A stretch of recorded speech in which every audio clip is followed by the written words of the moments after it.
Hi friends, welcome back to our channel ಲಕ್ಕಿಗೌಡ Kannada vlogs. ನಾನು ನಿಮ್ಮ ಪ್ರೀತಿಯ ಲಕ್ಷ್ಮಿ. ಹೇಗಿದ್ದೀರಾ? ಎಲ್ಲರೂ ಚೆನ್ನಾಗಿದ್ದೀರಾ ಅಂತ ಭಾವಿಸ್ತೀನಿ. ನಾನು ಕೂಡ ತುಂಬಾ ಚೆನ್ನಾಗಿದ್ದೀನಿ. ಇವತ್ತು ಭಾನುವಾರದ ವ್ಲಾಗ್ನ ನಾನು ಹಾಕ್ತಾ ಇದ್ದೀನಿ. ಭಾನುವಾರ ನಮ್ಮದು ಚೌಡೇಶ್ವರಿ ದೇವಸ್ಥಾನದ ಜಾತ್ರೆ ಇತ್ತು. ಶುಕ್ರವಾರ, ಶನಿವಾರ, ಭಾನುವಾರ. ಶುಕ್ರವಾರ, ಶನಿವಾರ ಸಿಹಿ ಊಟ ಇತ್ತು, ಭಾನುವಾರ ಖಾರದ ಊಟ. ಹಾಗಾಗಿ ನಾವು ಭಾನುವಾರ ಅಲ್ಲಿ ಹೋಗಿದ್ವಿ. ಅಲ್ಲಿ ಹೋಗಿ ಪ್ರಸಾದ ಎಲ್ಲ ಊಟ ಮಾಡಿಕೊಂಡು ಹೊಸ ಮನೆ ಹತ್ರ ಹೋಗಿ ಮಕ್ಕಳೆಲ್ಲ ಡ್ಯಾನ್ಸ್ ಕ್ಲಾಸ್ಗೆ ಹೋದರು. ಡ್ಯಾನ್ಸ್ ಕ್ಲಾಸಿಗೆ ಒನ್ ಅವರ್ ಲೇಟಾಗೇ ಹೋದರು. ಊಟಕ್ಕೆ ನಾವು ಕೂತ್ಕೊಂಡು ಊಟ ಮಾಡೋಷ್ಟರಲ್ಲಿ ಟೈಮ್ ಆಯಿತು. ಮಟನ್ ಊಟ ಅಂದರೆ ಕೇಳಬೇಕಲ್ಲ, ಕ್ಯೂ ಆಗಿಬಿಟ್ಟಿರುತ್ತೆ ತುಂಬ. ಹಾಗಾಗಿ ಲೇಟಾಗಿ ಸರ್ಗೆ ಹೇಳಿಬಿಟ್ಟು ಬಿಟ್ಬಿಟ್ಟು ಬಂದು ಮನೆ ಹತ್ರ, ಹೊಸ ಮನೆ ಹತ್ರನೇ ಟೀ ಎಲ್ಲ ಮಾಡಿಬಿಟ್ಟು ಇನ್ನು ಹೊಸ ಮನೆಗೆ ನಾವು ಹೋಗಿ, ಅಂದರೆ ಅಲ್ಲೇ ಏನಿಲ್ಲ, ಹೋಗಿ ಬರ್ತಿದ್ದೀವಿ ಅಷ್ಟೇ. ಇನ್ನು ಸೋಲಾರ್ ಎಲ್ಲ ಹಾಕ್ಸಿಲ್ಲ, ಹಾಗಾಗಿ ಅಮ್ಮ ಮನೆಯಲ್ಲೇ ಇರೋದು. ಅದಕ್ಕೆ ಅಲ್ಲೇ ಇವತ್ತು ಎಲ್ಲರೂ ಅಲ್ಲೇ ಇದ್ರಲ್ಲ ಅಂದ್ಬಿಟ್ಟು ಅಲ್ಲೇ ಟೀ ಮಾಡಿಕೊಂಡು ಕುಡಿದು, ಹಾಗೆ ಪ್ಯೂರಿಫೈಯರ್ ಎಲ್ಲ ಫಿಟ್ ಮಾಡಿಸ್ಬಿಟ್ಟು ಸುಮ್ಮನೆ ಕೂತ್ಕೊಂಡು ಎಲ್ಲರೂ ಸೇರಿಕೊಂಡಾಗ ಮಾತಲ್ಲೇ ಟೈಮ್ ಆಗೋಗುತ್ತಲ್ಲ. ಎಲ್ಲರೂ ಕೂತ್ಕೊಂಡು ಹರಟೆ ಹೊಡಿತಾಯಿದ್ರು. ಅಷ್ಟರಲ್ಲಿ ಆಂಟಿ ಕಾಲ್ ಮಾಡಿದ್ರು. ಆಂಟಿದು ಬರ್ಡೇ ಅವತ್ತೇ. ಹಾಗಾಗಿ ಬನ್ನಿ ಎಲ್ಲರೂ ಸಂಜೆ ಪಾರ್ಟಿಗೆ, ಹೇಗಿದ್ರು ದೇವಸ್ಥಾನಕ್ಕೆ ಅಂತ ಬಂದಿದ್ದಾರಲ್ಲ ಎಲ್ಲ, ಚಿಕ್ಕಮ್ಮ ತಂಗಿ ಎಲ್ಲರೂ ಬಂದಿದ್ದರು. ಹಾಗೆ ನಮ್ಮನೆಗೆ ಬಂದುಬಿಡಿ, ಸಂಜೆ ಇಲ್ಲಿ ಊಟ ಮಾಡ್ಕೊಂಡು ಹೋಗೋರಂತೆ ಅಂತ ಹೇಳಿ ಫೋನ್ ಮಾಡಿದ್ರು. ಸರಿ ಆಯಿತು ಬರ್ತೀವಿ, ಬಟ್ ಏನು ಮಾಡೋದು ಊಟ ಎಲ್ಲ ಅಂದಿದ್ದಕ್ಕೆ, ಬಿರಿಯಾನಿ ಮಾಡಿಬಿಡಿ ಬನ್ನಿ, ಬೇಗ ಚಿಕನ್ ತರಿಸ್ತೀನಿ ಅಂತ. ನಾವೇ ಬಂದು ಮಾಡಬೇಕಾ? ನೀವೇ ಮಾಡಿಬಿಡಿ, ನಾನು ಮಾಡಿದ್ರೆ ನೀವು ಯಾರೂ ತಿನ್ನಲ್ಲ, ನೀವೇ ಬಂದು ಮಾಡಿ, ಎಲ್ರೂ ಕರಿತೀನಿ ಅಂತ ಆಂಟಿ ಹೇಳಿದ್ರು. ಆಯಿತು ಎಲ್ಲರೂ ಇದ್ದೀವಿ, ಬರ್ಡೇ ದಿನ ಆಂಟಿಗೆ ಬೇಜಾರು ಮಾಡಬಾರ್ದಲ್ಲ, ಆಂಟಿ ಹೇಳಿದ್ದಕ್ಕೆಲ್ಲ ಓಕೆ ಅಂದ್ಬಿಟ್ಟು ಆಯಿತು ಅಂತ ಆಂಟಿ ಮನೆಗೆ ನಾನು, ಅಮ್ಮ, ಚಿಕ್ಕಮ್ಮ, ತಂಗಿಯವ್ರ ಯಜಮಾನ್ರು, ಚಂದ್ರು, ಮಕ್ಕಳು ಎಲ್ಲ ಡ್ಯಾನ್ಸ್ ಕ್ಲಾಸಿನ ಮುಗಿಸ್ಕೊಂಡು ಫುಲ್ಲು ಡೈರೆಕ್ಟಾಗಿ ಶಶಾಂಟಿ ಮನೆಗೆ ಹೊರಟ್ವಿ. ಅಲ್ಲಿ ಹೋಗಿ ಇವಾಗ ಬಿರಿಯಾನಿಗೆ ಎಲ್ಲ ರೆಡಿ ಮಾಡ್ಕೊತಾ ಇದ್ದೀವಿ. ಬಿರಿಯಾನಿ ಜೊತೆಗೆ ಚಾಪ್ಸ್ ಬೇಡ, ಕಬಾಬ್ ಮಾಡಿಬಿಡೋಣ. ಕಬಾಬ್ ಆದರೆ ಸ್ವಲ್ಪ ಈಸಿಯಾಗುತ್ತೆ, ಚಾಪ್ಸ್ ಆದರೆ ಮತ್ತೆ ಅದಕ್ಕೆ ಮಸಾಲೆ ಎಲ್ಲ ಮಾಡಿಕೊಂಡು, ನಾಳೆ ಬೇರೆ ಸೋಮವಾರ ಅಂದರು. ಆಯಿತು ಅಂತ ಕೂತ್ಕೊಂಡು ಅಮ್ಮ ಮತ್ತು ತಂಗಿ ಬೆಳ್ಳುಳ್ಳಿ ಸುರಿತಾ ಇದ್ದಾರೆ, ನಾನು ಈರುಳ್ಳಿ ಎಲ್ಲ ಕಟ್ ಮಾಡ್ಕೊತಾ ಇದ್ದೆ ಬಿರಿಯಾನಿಗೆ. ಮಕ್ಕಳು ಆರಾಮಾಗಿ ಟಿ ವಿ ಹಾಕ್ಕೊಂಡು ಎಂಜಾಯ್ ಮಾಡ್ತಾಯಿದ್ದಾರೆ. ಅವ್ರು ಇನ್ನೂ ಹೋಮ್ವರ್ಕ್ ಎಲ್ಲ ಪೆಂಡಿಂಗ್ ಇದೆ. ನಾನು ಸಂಡೇ ಈವ್ನಿಂಗ್ ಟೈಮ್ ಸಿಗುತ್ತಲ್ಲ, ಡ್ಯಾನ್ಸ್ ಕ್ಲಾಸ್ ಬೇಗ ಹೋಗಿ ಬರ್ತಾರೆ, ಸಂಜೆ ಮಾಡಿಸೋಣ ಅಂತ ಹಾಗೆ ಇಟ್ಟಿದ್ದೆ. ಅಷ್ಟರಲ್ಲಿ ಇಲ್ಲಿಗೆ ಬರ್ತೀವಿ ಅನ್ನೋ ಪ್ಲ್ಯಾನ್ ಇರಲಿಲ್ಲಲ್ಲ, ಸಡನ್ನಾಗಿ ಪ್ಲ್ಯಾನ್ ಮಾಡ್ಕೊಂಡಿದ್ದರಿಂದ ಇನ್ನು ಹೋಮ್ವರ್ಕ್ ಮಾಡಿಸಿಲ್ಲ. ಯಾವಾಗ ಹೋಗಿ ಮಾಡಿಸೋದು ಅಂತ ಅದು ಒಂದು ಟೆನ್ಷನ್ ಆಗ್ತಾಯಿದೆ. ನೋಡೋಣ, ಬೇಗ ಊಟ ಮುಗಿಸ್ಕೊಂಡು ಹೊರಟ್ಬಿಡೋಣ, ಫಾಸ್ಟಾಗಿ ಕೆಲಸ ಮುಗಿಸೋಣ ಅಂತ ಮಾಡ್ತಾಯಿದ್ದೀವಿ. ಈ ಕಡೆ ಚಿಕನ್ ಎಲ್ಲ ವಾಶ್ ಮಾಡಿ ಒಂದು ಬಿರಿಯಾನಿಗೆ ಮತ್ತು ಇನ್ನೊಂದು ಕಬಾಬ್ಗೆ ಅಂತ ಕಲಸಿ ಇಡ್ತಾಯಿದ್ದೀನಿ. ನಾನು ಬಿರಿಯಾನಿಗೆ ಅಂತ ಮೊಸರು ಎಲ್ಲ ಪೌಡರ್ ಎಲ್ಲ ಹಾಕಿಬಿಟ್ಟು ಸ್ವಲ್ಪ ಹೊತ್ತು ನೆನೆಸಿಡೋಣ ಅಂತ ಇಡ್ತಾಯಿದ್ದೀನಿ. ಸ್ವಲ್ಪ ಸಾಫ್ಟಾಗಿ ಟೇಸ್ಟಿಯಾಗಿ ಚೆನ್ನಾಗಿರುತ್ತೆ ಅಂತ. ಒಂದು 6.5 kg ಏನೋ ಚಿಕನ್ ಇತ್ತು, ಅದು ಎರಡೂ ಸ್ವಲ್ಪ ಡಿವೈಡ್ ಮಾಡಿಕೊಂಡು ಮಾಡ್ತಾಯಿದ್ದೀವಿ. ಹೇಗೆ ಇಷ್ಟೊಂದು ಜನಕ್ಕೆ ನಾನು ಯಾವತ್ತೂ ಮಾಡಿಲ್ಲ. 3 kg 3.5 kg ಅಕ್ಕಿಗೆ ಮಾಡೋಣ ಅಂತ ಪ್ಲ್ಯಾನ್ ಮಾಡ್ಕೊಂಡ್ವಿ. ನೋಡೋಣ ಹೇಗೆ ಬರುತ್ತೆ ಟೇಸ್ಟ್ ಅಂತ ಗೊತ್ತಿಲ್ಲ, ಮಾಡ್ತಾಯಿದ್ದೀವಿ ಎಲ್ಲರೂ ಸೇರಿಕೊಂಡಷ್ಟೇ. ಚಿಕ್ಕಮ್ಮ ಮನೆಗೆ ಹೋಗಬೇಕು, ಇನ್ನೊಬ್ಬರು ಚಿಕ್ಕಮ್ಮ ಮನೆಗೆ ಹೋಗ್ತೀನಿ ಅಂತ ಇದ್ದಾರೆ. ಬೇಡ ಅಂತಿದ್ದೀವಿ, ಇಲ್ಲ ಹೋಗ್ತೀನಿ ಅಂತ ಪಾಪ ಅವರು ರೆಡಿ ಆಗ್ತಾಯಿದ್ದಾರೆ. ಎಲ್ಲರೂ ಈ ಥರ ಸೇರಿಕೊಂಡಾಗ ಎಷ್ಟು ಚೆನ್ನಾಗಿರುತ್ತೆ ಅಲ್ವಾ ಫ್ರೆಂಡ್ಸ್. ನಾವೇ ಸೇರಿಕೊಂಡು ಈ ಥರ ಏನಾದರೂ ಸ್ಪೆಷಲ್ ಟೈಮಲ್ಲಿ ಎಲ್ರ ಜೊತೆ ಸೇರ್ಕೊಂಡು ಮಾಡೋದು, ತಿನ್ನೋದು, ಏನೋ ಒಂದು ಮಜಾ ಸಖತ್ತಾಗಿರುತ್ತೆ. ನನ್ನ ಮಕ್ಕಳಿಗಂತೂ ಫುಲ್ಲು ಖುಷಿ ಇವತ್ತು. ಎಲ್ಲ ಅವರೇ ವಹಿಸ್ಕೊಂಡು ಮಾಡ್ತಾಯಿದ್ದಾರೆ ಕೆಲಸಗಳನ್ನ. ನಮ್ಮ ಮನೆಯಲ್ಲೂ ಮಾಡಲ್ಲ ಈ ಥರ, ನೋಡಿ ಎಷ್ಟು ಕೆಲಸ ಮಾಡ್ತಾಯಿದ್ದಾರೆ ಅಂತ. ಅವರ ಶಶಿ ಬರ್ಡೇ ಅನ್ನೋದು ಗೊತ್ತಿರೋದಷ್ಟೇ, ಹಾಗೆ ಮಾಡೋಣ, ಹೀಗೆ ಮಾಡೋಣ, ಈ ಥರ ಸರ್ಪ್ರೈಸ್ ಕೊಡೋಣ, ಅವ್ರಿಗೇನು ಹೇಳಬೇಡಿ ಅಂತ ಏನೇನೋ ಪ್ಲ್ಯಾನ್ ಮಾಡಿದ್ದಾರೆ.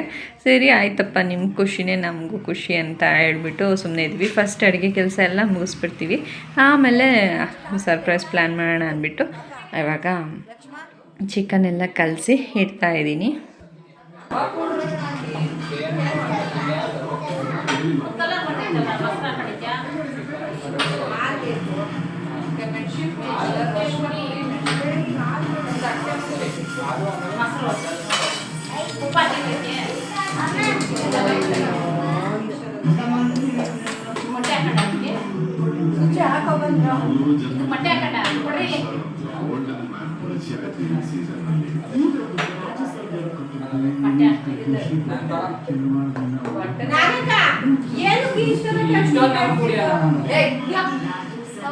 ನಿನಗೆ ಕಣ ಕುಡಿಯೋ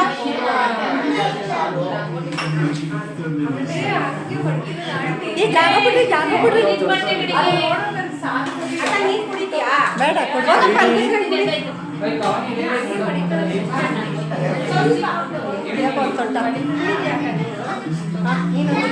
ಬೇಡ ಕಣಮ್ಮ ಇನ್ನೂ ಆಯ್ತಾ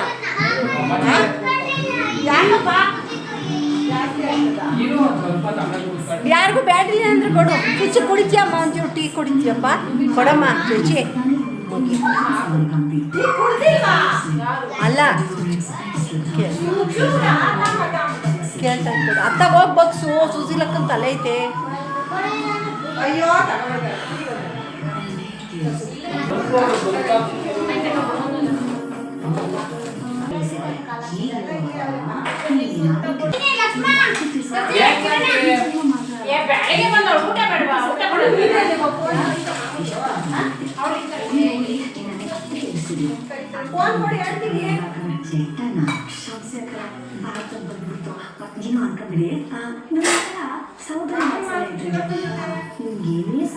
ಇವಾಗ ಬಿರಿಯಾನಿಗೆ ಚಿಕನ್ ಕಬಾಬ್ ಎಲ್ಲನೂ ರೆಡಿ ಮಾಡಿಟ್ವಿ ಮತ್ತು ಈರುಳ್ಳಿ ಟೊಮ್ಯಾಟೊ ಎಲ್ಲ ಕಟ್ ಮಾಡಿ ಇಟ್ಕೊಂಡ್ವಿ ಮಸಾಲ ರುಬ್ಕೊಂಡ್ವಿ ಎಲ್ಲ ರೆಡಿ ಮಾಡ್ಕೊಂಬಿಟ್ಟು ಎಲ್ಲ ಒಂದು ಸೈಡ್ಗೆ ಎತ್ತಿಟ್ಕೊಂಡು ಸ್ಟವ್ ಹಚ್ತಾ ಇದ್ದೀವಿ. ಸ್ಟವ್ ಹಚ್ಕೊಂಬಿಟ್ಟು ಬೇಗ ಬೇಗ ಬಿರಿಯಾನಿ ಮಾಡ್ಕೊಂಬಿಡೋಣ ಅಂತ. ಒಂದೇ ಬೇರೆ ಸಿಲಿಂಡ್ರ್ ಇತ್ತು, ಇನ್ನೊಂದು ಬುಕ್ ಮಾಡಿರಲಿಲ್ಲ ಆಂಟಿ, ಹಾಗಾಗಿ ಒಂದೇ ಸಿಲಿಂಡರ್ ಫಾಸ್ಟಾಗಿ ಮಾಡಬೇಕು. ಈಗ ಆ ಸ್ಟವ್ದು ಬಿಚ್ಕೊಂಡು ದೊಡ್ಡ ಸ್ಟವ್ಗೆ ಹಾಕ್ಕೊಂಡಿದ್ದೀವಿ. ಟೈಮ್ ಆಗ್ತಾಯಿದೆ ಆಲ್ರೆಡಿ 7:15 ಆಗ್ತಾ ಬಂತು. ಬೇಗ ಮಾಡಬೇಕು ಅಂತ ಮಾಡ್ತಾಯಿದ್ವಿ. ನನ್ನ ಮಕ್ಕಳಂತೂ ಎಲ್ಲಿ ಏನು ಮಾಡ್ತಿದ್ದಾರೆ ಅಂತಲೇ ಗೊತ್ತಿಲ್ಲ. ಅವ್ರಿಗೆ ಈ ಥರ ಎಲ್ಲರೂ ಸೇರಿಕೊಂಡು ಏನಾದರೂ ಸೆಲೆಬ್ರೇಟ್ ಮಾಡಬೇಕಂದ್ರೆ ತುಂಬಾ ಇಷ್ಟ. ಈಗಿನ ಕಾಲದಲ್ಲಿ ಅಪ್ಪ ಅಮ್ಮ ಮಕ್ಕಳು ಬಿಟ್ಟರೆ ಎಲ್ಲರೂ ಕೂಡು ಕುಟುಂಬದಲ್ಲಿ ಇರೋದೇ ರೇರ್ ಅಲ್ವಾ. ಹಾಗಾಗಿ ಈ ಥರ ಎಲ್ಲರೂ ಸೇರಿಕೊಂಡಾಗ ಏನೋ ಒಂದು ಖುಷಿ ಅವರಿಗೆ. ಅವರಂತೂ ಎಷ್ಟು ಎಂಜಾಯ್ ಮಾಡಿದ್ರಂದರೆ ಅಬ್ಬಾ, ನಮಗೆ ಒಂಥರ ಖುಷಿ ಅನ್ನಿಸ್ತು. ಎಷ್ಟು ಖುಷಿ ಪಡ್ತಿದ್ದಾರಲ್ಲ ಮಕ್ಕಳು ಅಂತ. ನಮ್ಮ ಆಂಟಿಗಂತೂ ಬರೀ ಕಸ ಗುಡಿಸೋದೇ ಕೆಲಸ. ಎಲ್ಲೆಲ್ಲಿ ಕಸ ಅಂಡುತ್ತೆ ಅದನ್ನೆಲ್ಲ ಗುಡಿಸಿ ಎತ್ತಾಕೋದೇ ಕೆಲಸ ಆಗಿಬಿಟ್ಟಿದೆ. ನಮ್ದು ಅಡುಗೆ ಮನೆ ಡಿಪಾರ್ಟ್ಮೆಂಟ್ ವಹಿಸ್ಕೊಂಡಿದ್ದೀವಿ, ಆಂಟಿ ಬರೀ ಕ್ಲೀನಿಂಗ್ ಡಿಪಾರ್ಟ್ಮೆಂಟ್ ವಹಿಸ್ಕೊಂಬಿಟ್ಟವ್ರೆ. ನನ್ನ ಮಗಳು ನೋಡಿ,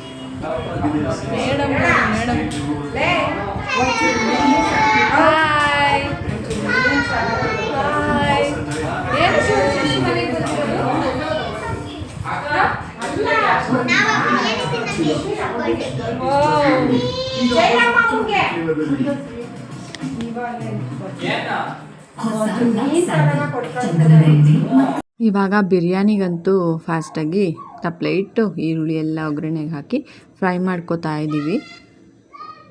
ಎಷ್ಟು ಕೆಲಸ ಇರುತ್ತಲ್ವ ಈ ಥರ ಫಂಕ್ಷನ್ಸ್. ಆಂಟಿ ಮನೆಯಲ್ಲಂತೂ ಯಾವುದು ಈ ಥರ ಫಂಕ್ಷನ್ಸ್ ಮಾಡಿ ಸುಮಾರು ದಿನಗಳೇ ಆಯಿತು. ಏನಾದರೂ ಮಾಡಬೇಕು ಅಂದರೂ ನಮ್ಮ ಮನೆಯಲ್ಲಿ ಮಾಡಿಬಿಟ್ಟು ಎಲ್ಲರೂ ಸೇರಿಕೊಂಡು ತಿಂದ್ಬಿಡ್ತೀವಿ. ಇಲ್ಲಿ ಆಂಟಿ ಮನೆಗೆ ಬಂದು ಮಾಡ್ತಿರೋದು ಈ ಮನೆಗೆ ಬಂದಮೇಲೆ ಇದೆ ಫಸ್ಟ್ ಟೈಮು.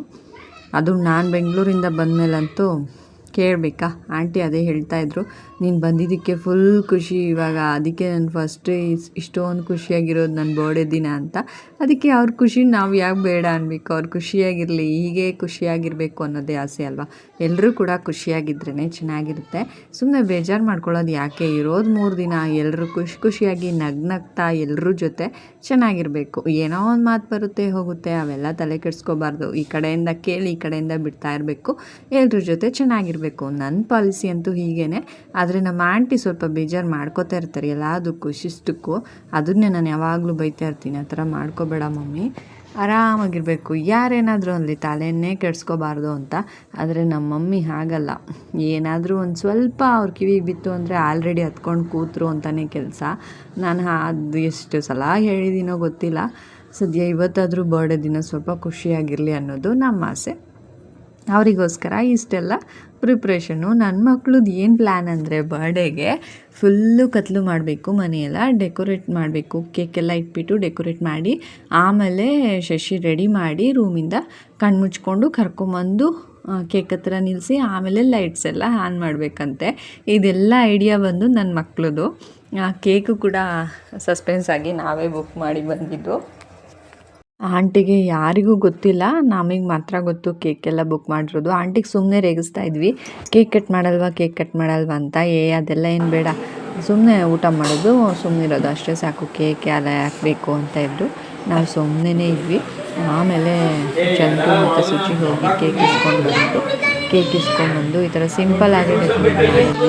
ಎಲ್ಲ ಬಲೂನ್ಸ್ ಎಲ್ಲ ಏನೂ ತೊಗೊಂಬಂದಿರೋ ಸಡನ್ನಾಗಿ ನಾವು ಪ್ಲ್ಯಾನ್ ಮಾಡಿದ್ರಿಂದ ಎಲ್ಲನೂ ತರೋಕ್ಕಾಗಲಿಲ್ಲ. ಇನ್ನೊಂದು ಕೇಕು ಬಂದರು. ಇವಾಗ ಎಲ್ಲ ರೆಡಿ ಮಾಡಿಬಿಟ್ಟು ಶಶಿನ ರೂಮಲ್ಲಿ ಕೂಡಾಕ್ಬಿಟ್ಟಿದ್ದಾರೆ, ಲಾಕ್ ಮಾಡಿದ್ದಾರೆ. ನನ್ನ ಮಕ್ಕಳು ಬಾಗಿಲಲ್ಲಿ ಕಾಯ್ತಾ ಇದ್ದಾರೆ, ಈಚೆಗೆ ಬರಬೇಡ ಅಂತ. ಅದು ಹಾಗೆ ವಾಯ್ಸ್ ಹಾಕಿದರೆ ಚೆನ್ನಾಗಿರ್ತಿತ್ತು. ಬಟ್ ಏನಾಯ್ತಂದರೆ ಸಾಂಗ್ ಹಾಕ್ಬಿಟ್ಟಿದ್ದಾರೆ. ಅದು ಸಾಂಗ್ ಇದ್ದರೆ ಕಾಪಿರೈಟ್ ಆಗುತ್ತೆ ಅಂದ್ಬಿಟ್ಟು ನಾನು ವಾಯ್ಸ್ನ ಲೋ ಮಾಡಿ ವಾಯ್ಸ್ ಓವರ್ ಕೊಡ್ತಾಯಿದ್ದೀನಿ ಫ್ರೆಂಡ್ಸ್. ಇಲ್ಲ ಅಂದರೆ ಚೆನ್ನಾಗಿರ್ತಿತ್ತು. ಬಟ್ ನಾನು ಹೇಳಿದೆ ಸಾಂಗ್ ಹಾಕಬೇಡಿ ಅಂತ, ಅದೇ ಸಾಂಗ್ ಹಾಕ್ಬಿಟ್ಟಿದ್ದಾರೆ. ಪರವಾಗಿಲ್ಲ. ಹಾಗೆ ನೋಡಿ ನಿಮಗೂ ಕೂಡ ಖುಷಿ ಆಗುತ್ತೆ ಅನ್ಕೋತೀನಿ. ಆಂಟಿಗಂತೂ ಫುಲ್ ಸರ್ಪ್ರೈಸ್. ಅವ್ರಿಗೆ ಇವಾಗಲೂ ಯಾರು ತಂದಿದ್ದಾರೆ ಕೇಕ್ ಅನ್ನೋದು ಗೊತ್ತಿಲ್ಲ. ಬರ್ಡೇ ಅಂದಮೇಲೆ ಕೇಕ್ ಇದ್ರೇ ಚೆಂದ ಅಲ್ವಾ. ಇವಾಗ ಎಲ್ಲರೂ ಬಂದರು, ನನ್ನ ತಮ್ಮಂದಿರು ಎಲ್ಲರೂ ಇದ್ದಾರೆ. ಎಲ್ಲರೂ ಬಂದಮೇಲೆ ಕೇಕ್ ಕಟ್ಟಿಂಗ್ ಮಾಡಿಸ್ತಾಯಿದ್ದೀವಿ. ನನ್ನ ಮಕ್ಕಳು ಪಾಪ ರೆಡಿನೂ ಆಗಲಿಲ್ಲ. ಮನೆಗೆ ಹೋಗಿ ರೆಡಿಯಾಗಿ ಬರೋಕ್ಕೂ ಟೈಮ್ ಇರಲಿಲ್ಲ. ಅವ್ರು ಡ್ಯಾನ್ಸ್ ಕ್ಲಾಸ್ಗೆ ಹೆಂಗೆ ಹೋಗಿದ್ರು ಹಂಗೆ ಬಂದ್ರಲ್ಲ, ಹಂಗೇ ಏನಾಗಲ್ಲ, ಸಿಂಪಲ್ ಆಗಿದ್ರೆ ಚೆಂದ ಅಲ್ವಾ ಅಂದ್ಬಿಟ್ಟು ಹಾಗೆ ಕೇಕ್ ಕಟ್ಟಿಂಗ್ ಮಾಡಿಸ್ತಾಯಿದ್ದೀವಿ. ಸೊ ನಮ್ಮ ಮಮ್ಮಿ ಬರ್ಡೇ ಅಂತೂ ಈ ರೀತಿಯಾಗಿತ್ತು. ಸೊ ಏನೋ ಒಂದು ಖುಷಿ. ಯಾವ ವರ್ಷವೂ ನಾವು ಕೂಡ ಆಂಟಿ ಬರ್ಡೇನ ಸೆಲೆಬ್ರೇಟ್ ಮಾಡಿರಲಿಲ್ಲ. ಈ ವರ್ಷ ನಾವು ಎಲ್ಲರೂ ಸೇರಿಕೊಂಡು ಖುಷಿಯಾಗಿ ಈ ಥರ ಎಲ್ಲ ಮಾಡ್ತೀವಿ ಅಂತ ನಾವು ಅಂದ್ಕೊಂಡೇ ಇರಲಿಲ್ಲ. ಅದೆಲ್ಲ ಮಾಡಿದ್ಮೇಲೆ ಖುಷಿ ಆಯಿತು, ಚೆನ್ನಾಗಿತ್ತು. ಒಂಥರ ಎಲ್ಲರೂ ಎಂಜಾಯ್ ಮಾಡಿದ್ವಿ. ಏನೋ ಒಂದು ಖುಷಿ ಅಲ್ವಾ. ದಿನ ಕೆಲಸಗಳಿದ್ದೇ ಇರುತ್ತೆ. ಅಲ್ಲಿ ಹೋಗು, ಇಲ್ಲಿ ಬಾ, ಕೆಲಸ ಮಾಡು, ಊಟ ಮಾಡು, ಮಕ್ಕಳು ನೋಡ್ಕೊ, ಮಲ್ಕೋ, ಅಷ್ಟೇ ಇರುತ್ತೆ. ಬಟ್ ಈ ಥರ 1 ಮಂತ್ಲಿ ಒನ್ಸ್ ಇಲ್ಲ 2 ಮಂತ್ಸ್ ಒನ್ಸ್ ಈ ಥರ ಏನಾದರೂ ಸ್ಪೆಷಲ್ ಒಕೇಶನ್ಸ್ ಇದ್ದಾಗ ಎಲ್ಲರೂ ಜೊತೇಲಿ ಸೇರಿ ಅಡುಗೆ ಮಾಡಿ ಎಲ್ಲರೂ ಊಟ ಮಾಡಿ ಎಂಜಾಯ್ ಮಾಡೋದಿದೆಯಲ್ಲ, ಅದು ಒಂಥರ ಮೈಂಡ್ ರಿಲ್ಯಾಕ್ಸ್ ಅಂತಲೇ ಹೇಳ್ಬೋದು. ಚೆನ್ನಾಗಿರುತ್ತೆ. ನೀವು ಕೂಡ ಒಂದ್ಸಲ ಈ ಥರ ಮಾಡಿ ನೋಡಿ. ಎಲ್ಲರೂ ಒಟ್ಟಿಗೆ ಸೇರಿದ್ರೆ ಎಷ್ಟು ಚೆಂದ ಅಲ್ವಾ. ನೋಡಿ ಹೇಗಿರುತ್ತೆ ಇವತ್ತಿನ ಸೆಲೆಬ್ರೇಷನ್ ಅಂತ.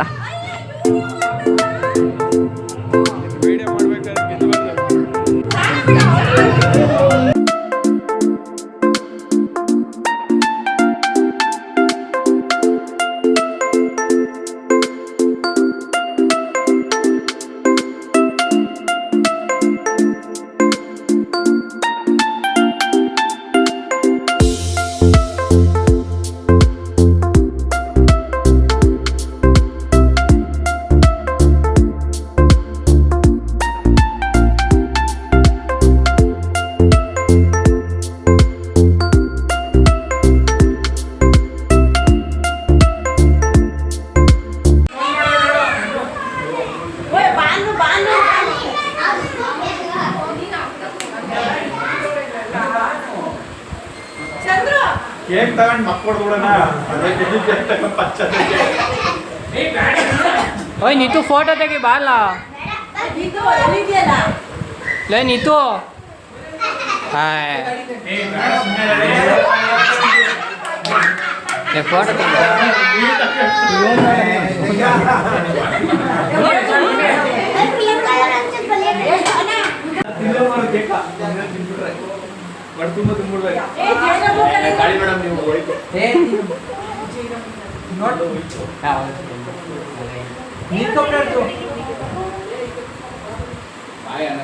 ವಿಡಿಯೋ ಫೋಟೋ ತೆಗಿತಾ ಇದೆಯಾ?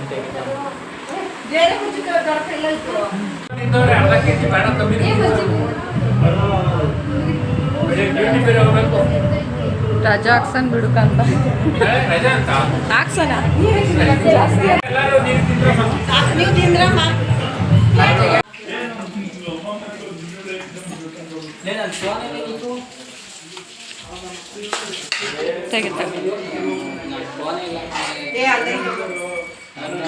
ಅದ್ರಲ್ಲಿ ಬರೋದೇ ಎಲ್ಲ ಈಚೆ ಹೇಳ ಹೇಳ ಅದೇನು